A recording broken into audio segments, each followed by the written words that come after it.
Hi GT families எல்லாருமே எப்படி இருக்கீங்க? இன்னைக்கு நான் ஏற்கனவே வந்து ஒரு ட்ரெஸ்ஸோட வீடியோ போட்டிருப்பேன். அது வந்து பார்த்திங்கன்னா மேக்ஸி ட்ரெஸ்ஸு ஒரு சாரியில் தைச்சது. அந்த சாரியில் தைச்ச ட்ரெஸ்ஸுக்கு தான் நான் வந்து இன்றைக்கி பெல்ட் வந்து ரெடி பண்ண போகிறேன். இந்த பெல்ட்டில் வந்து பார்த்திங்கன்னா சென்டரில் வந்து ஆரி ஒர்க் கொடுத்துருக்குறேன். ஒரு 3 சின்னதாக 2ம் ஒரு பெரிய புட்டாவும் ஒரு கொஞ்சம் ரவுண்ட் சைஸில். இதில் மெயின் என்னென்னா நான் வந்து சென்டர் பாயிண்ட் வச்சு பார்த்து ஃபஸ்ட்டு ஒரு பெரிய பூ போட்டுட்டு அப்புறமா சைடில் 2 சின்ன பூ போட்டிருக்கேன். ஸோ ஆரி ஒர்க் போட்டு தான் வந்து ரெடி பண்ணுறேன். அது மாதிரி லைனிங்லேயும் வந்து சென்டர் பாயிண்ட் கரெக்டாக மார்க் பண்ணி நான் வந்து குண்டூசி வந்து போட்டுக்கிறேன். இது வந்து எங்கள் பசங்களுக்கு தான் என் பொண்ணுங்களுக்கு தான் நான் வந்து தைச்சிருந்தேன். ஸோ அதை தான் வந்து நான் வீடியோவாக கொடுத்துருந்தேன். லாஸ்ட் டைம் வந்து ஒரு லாங் ட்ரெஸ் வீடியோ கொடுத்துருந்தேன். நிறைய பேர் வந்து ஃபாஸ்ட்டாக இருக்குது புரியல அப்படின்ற மாதிரிலாம் சொல்லியிருந்தீங்க. ஸோ நான் அந்த வீடியோவிலே சொல்லியிருந்தேன். நான் வந்து ஒரு அர்ஜென்ட்டாக அந்த ட்ரெஸ்ஸை வந்து கட் பண்ணி தைக்க வேண்டியதா இருந்தது அப்படின்னு சொல்லியிருந்தேன். ஸோ அதுக்கு ஏற்ற மாதிரினா நான் அதை வந்து ரெடி பண்ணியிருந்தேன். அதனால எனக்கு கொஞ்சம் அந்த மார்க் பண்ணது மிஸ் ஆகியிருந்துருக்கலாம். ஸோ என்னோடய சுச்சுவேஷன் வந்து நான் கொஞ்சம் அன்றைக்கி ஒரே நாள்லேயே அதை கட் பண்ணி தைக்கணும், வீட்டு வேலைகளும் இருந்ததுனால. ஸோ அதனோட அதே போல் ஒரு வீடியோ ஒரு மெஷர்மெண்ட்டோட நெக்ஸ்ட் வீடியோவில் பார்த்துடலாம். இன்றைக்கி வந்து இந்த பெல்ட் வீடியோ பார்த்துடலாம். இந்த பெல்ட்டுக்கு வந்து பார்த்திங்கன்னா உடம்போட சுற்றளவு வந்து 24 இன்ச்சு. ஒரு 4 இன்ச்சு எக்ஸ்ட்ராவாக சேர்த்துருக்குறேன். 28 இன்ச்சு சேர்த்து, ஏன்னா இந்த சைடு 2 இன்ச்சு அந்த சைடு 2 இன்ச்சு வந்து உயரத்துக்கு விட்டுருக்குறேன். இப்போ நான் லைனிங் வந்து கரெக்டாக அதே அளவு நம்ம எவ்வளோ தேவையோ அதே அளவு எடுத்துருக்குறேன். 2 சைடு வந்து ஒரு 1/2 இன்ச்சு தையலுக்கு விட்டு மொத்தம் வந்து 29 இன்ச்சு எடுத்துருக்குறேன். இப்போ இந்த 29 இன்ச்சு உயரத்தில் வந்து சென்டர் பாயிண்ட்டை எடுத்துட்டு நான் வந்து இந்த ஆரி ஒர்க்குக்கு மேலே வர மாதிரி கரெக்டாக எடுத்து கிளாத்தை வந்து ஃபுல்லுக்கும் வந்து தையல் போட்டுக்கிறேன். ஓப்பனில் ஒரு சைடு மட்டும் ஓப்பன் விட்டு இந்த கிளாத்தை வெளில எடுக்கிற மாதிரி ஓப்பன் லைட்டாக விட்டுக்கிறேன். மற்றபடி அகலம் வந்து பார்த்திங்கன்னா ஒரு 5 இன்ச்சு வச்சுருக்கிறேன். சாரியில் இந்த கிளாத் எடுக்கும்போது நான் பெருசாக அதிலலாம் அளவு வைக்கல. நான் அப்படியே இருந்த கிளாத்தை எடுத்து கொடுத்துட்டு டைம் இல்லாததுனால இந்த ட்ரெஸ் தான் நான் சொல்லியிருந்தேன். கொஞ்சம் இந்த ட்ரெஸ்ஸுமே ஒரு ஃபங்க்ஷனுக்காக அவசரம் தைச்சதுன்னு வந்து வீடியோவிலே சொல்லியிருப்பேன்.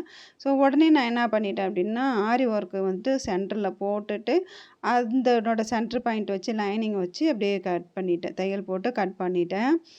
இப்போ லைனிங் தான் நமக்கு வந்து அளவு. ஸோ அளவு வந்து கரெக்டாக இருந்தால் போதும் அப்படிங்கிறதுக்காக இப்போ சைடில் ஃபுல்லாக வந்து எக்ஸஸாக இருக்கக்கூடிய கிளாத்தெல்லாம் கட் பண்ணிவிட்டு அந்த கார்னரையும் வந்து கட் பண்ணி விட்டுக்கிறேன். ஏன்னா நம்ம வந்து திருப்பி பெரட்டும் போது அந்த கார்னர் இருந்ததுன்னா நமக்கு அந்த ஷேப் வந்து கரெக்டாக வராதுங்கிறதுக்காக கார்னரை கட் பண்ணி எடுத்துக்கிறேன். இதுக்கப்புறமா நான் வந்து இதை பெரட்டிக்கிறேன். இந்த கிளாத்தை இந்த சைடும் வந்து லைனிங்கை மேல் துணியை கட் பண்ணிவிட்டு நான் வந்து பெரட்டிக்கிறேன் ஃபுல்லாக. லைனிங் வந்து நமக்கு உள்பக்கம் வந்துடும். மேல் துணி வந்து அந்த ஆரி ஒர்க் வந்து வெளியில் தெரிகிற மாதிரி தான் நான் கொடுத்துருக்குறேன். கிளாத்தை வந்து நம்ம பெரட்டும் போது நமக்கு அந்த 4 சைடு கார்னர் கொடுத்துருக்கோம் இல்லையா, அந்த கார்னர் வந்து கரெக்டாக வெளில வர மாதிரி நம்ம எடுத்து விட்டு பெரட்டிக்கணும்.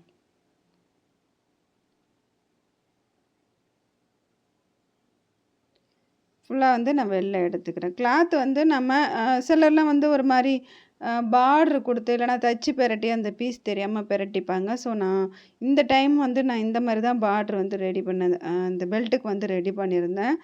நான் கொஞ்சம் ஐடியா பண்ணேன். சரி வேறு மாதிரி பண்ணலாம், அப்படி பண்ணலாம், இப்படி பண்ணலான்னு யோசித்தேன். ஆனால் எனக்கு இந்த மாடல் ரொம்ப பிடிச்சிருந்தது. இதில் என்ன பண்ணிக்கிட்டேன் அப்படின்னா இதை பெரட்டி எடுத்துகிட்டு இதில் படிமான தையல் போட்டு நான் அந்த கிளாத்தோட டாப்க்கு வந்து ஒரு கிளாத் கொடுத்துருப்பேன். அந்த கிளாத்தை வச்சு லைட்டாக ஒரு பார்டர் மாதிரி கொடுத்துருந்தேன். அது ரொம்ப சூப்பராக இருந்தது. ஸோ அந்த ஒரு காரணத்துக்காக நான் என்ன பண்ணிட்டேன் அப்படின்னா ஃபஸ்ட்டு வந்து தச்சு பெரட்டிக்கிட்டேன். தச்சு பெரட்டும்போது இந்த அகலம் எல்லாமே வந்து பர்ஃபெக்டாக இருந்தது. ரொம்ப கூடுதலாகவும் தெரியல, ரொம்ப கம்மியாகவும் தெரியல, பர்ஃபெக்டாக இருந்தது. கிளாத்தை வந்து இந்த மாதிரி ஃபுல்லாக நான் வெளில எடுத்துகிட்டு இந்த கார்னர் சைட்லேயும் நம்ம வந்து கொஞ்சம் கொஞ்சமாக ஒரு ஊசியாலேயோ இல்லை சின்னதாக ஒரு கத்திரிக்காயால் இந்த கார்னரை நம்ம இந்த மாதிரி எடுத்து விட்டோம்னா கார்னரும் வந்துடும். கார்னர் நம்ம எடுத்து விடலைன்னா ஷேப் வந்து அந்தளவுக்கு நல்லா இருக்காது, பார்க்குறதுக்கு ஒரு நீட்டாக இருக்காது. ஸோ அதனால் வந்து கார்னரையும் இந்த மாதிரி ஃபுல்லாக எடுத்து விட்டுக்கணும். அதே போல் நான் ஓப்பனுக்கு விட்டுருந்தேன் பாருங்கள், அந்த கிளாத்லேயும் வந்து ஃபுல்லாக தையல் போட்டுட்டு படிமான தையல் வந்து போட்டுக்கிறேன். இதுக்கு படிமான தையல் அந்த ஃபுல்லா போட்டுக்கணும். அதாவது இந்த கார்னர் மட்டும் கிடையாது. சுத்திலும் வந்து போட்டுக்கிறேன். அப்பதான் லைனிங் வந்து நமக்கு வெளியில வந்து தெரியாம இருக்கும். அந்த ஒரு காரணத்துக்காக. இந்த ஸ்டார்ட்டிங்லேருந்து ஆரம்பிச்சு இது ஃபுல்லுக்கும் வந்து தையல் கொண்டுட்டு வந்துடுறேன்.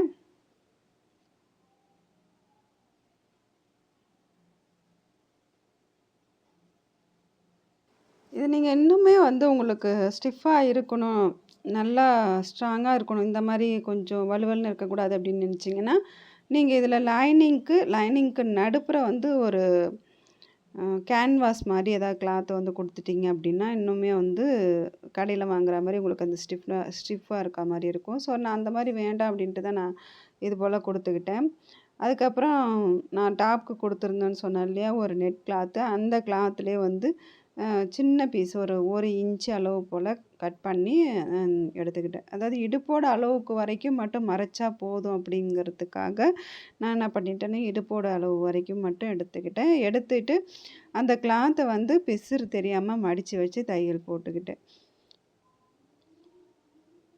2 சைடுமே அதாவது 4 சைடுன்னு கூட சொல்லலாம். ஃப்ரண்ட்டு ஆரம்பிக்கும்போதும் சரி, முடியிற இடத்துலயும் சரி, அதேபோல ஃபுல்லா வந்து பிசிறு தெரியாம வந்து தையல் போட்டுக்கிட்டேன். அந்த மேலே வந்து ஃபஸ்ட்டு மடிச்சு வச்சு குடுத்துக்கிட்டேன். கிளாத்ல வந்து வச்சு தைக்கும்போது என்ன பண்ணிட்டேன் அப்படின்னா, இப்போ அந்த 2 சைடு மட்டும் தானே நான் வந்து ஜாயின் பண்ணியிருந்தேன். அப்ப ஜாயின் பண்ண கிளாத்த அந்த பெல்ட்டில வச்சு தையல் போட்டுட்டு அப்படியே அந்த பிசிறு பக்கமே வந்து கிளாத்த கொண்டு வந்துட்டேன்.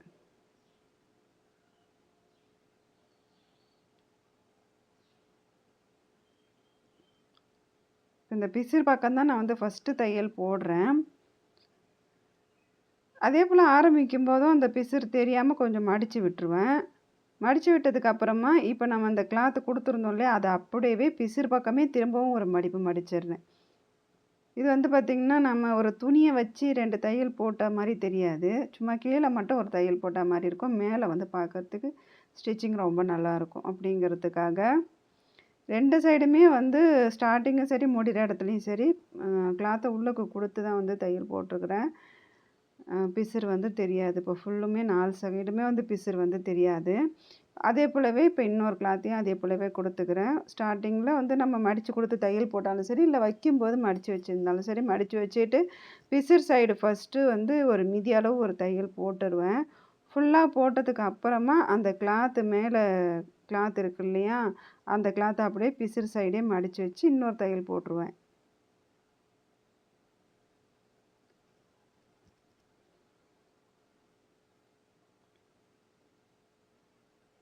இதே போல தான் நான் வந்து கிரீன் கலர் கிளாத்தையுமே வந்து ரெடி பண்ணேன். 2 பேருக்குமே ஒரே மாதிரியா தான் நான் வந்து ட்ரெஸ் வந்து ரெடி பண்ணியிருந்தேன். கலர் மட்டும் தான் வேற. இவங்களுக்கு வந்து வயலட்டு, அவங்களுக்கு வந்து கிரீன் கலரு. நிஜமா ரொம்ப சூப்பரா இருந்துச்சு.